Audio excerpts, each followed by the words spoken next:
N'achetez pas une Ferrari qui coûte 250 000 € même si vous en avez les moyens. L'argent est un capital qui peut être investi pour ensuite générer des profits supplémentaires. Alors faites plutôt ceci.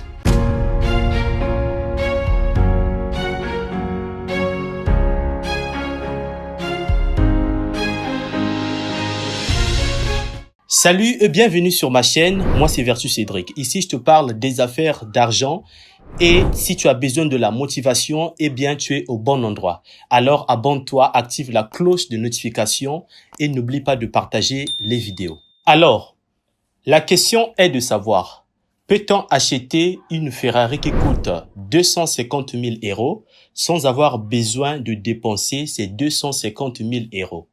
La réponse est oui.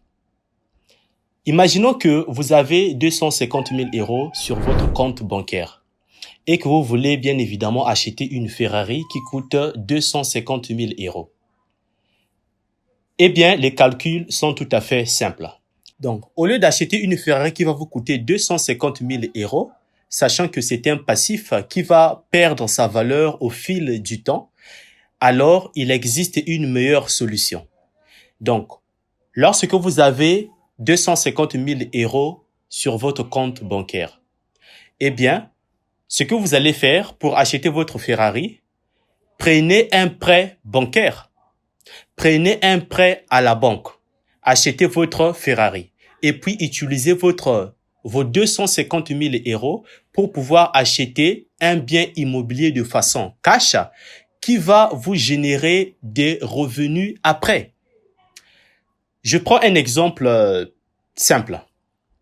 Imaginons que vous avez acheté un bien immobilier de 250 000 € de façon cash qui va vous générer 8% par an. Donc, moi, j'ai déjà fait mes calculs ici. Donc, si vous avez 8% par an, ce qui fait 1 600 € par mois. Cela veut dire que vous allez rembourser en utilisant justement les 1 600 € comme étant profit généré par cet actif. Donc, vous allez payer les mensualités de remboursement de la Ferrari avec les 1 600 € générés par cet actif, donc le bien immobilier.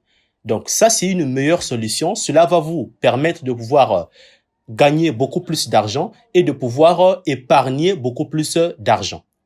Donc, cela est carrément pareil lorsque vous effectuez des gros achats. Par exemple, votre maison principale, votre résidence ou quoi que ce soit. En tout cas, lorsque vous faites des gros achats, essayez d'appliquer cette technique-là parce que cela va vous permettre de pouvoir économiser et d'épargner beaucoup d'argent et de pouvoir faire en sorte que vous ayez plus d'actifs que de passifs.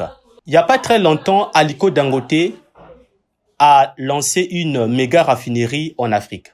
Mais est-ce que vous savez que la méga raffinerie de Dangote, Aliko Dangote n'a pas dépensé 100%, sinon de son argent sorti de sa propre poche pour pouvoir faire cette raffinerie-là.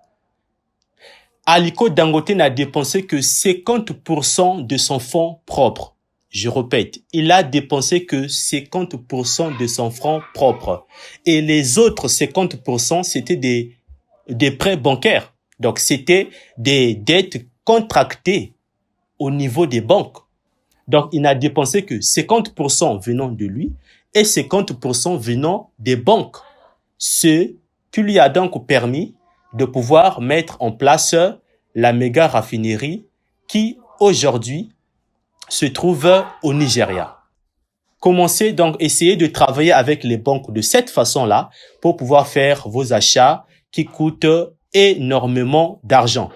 Alors les amis, dites-moi ce que vous en pensez dans les commentaires. Est-ce que vous avez déjà eu à contracter un prêt bancaire dans ce sens-là pour pouvoir acheter votre bien immobilier ou sinon vous prenez tout votre argent en sortant de votre poche pour pouvoir faire vos achats qui coûtent énormément cher. Alors, dites-moi ce que vous en pensez. Est-ce la meilleure technique? Alors, on se dit à très bientôt.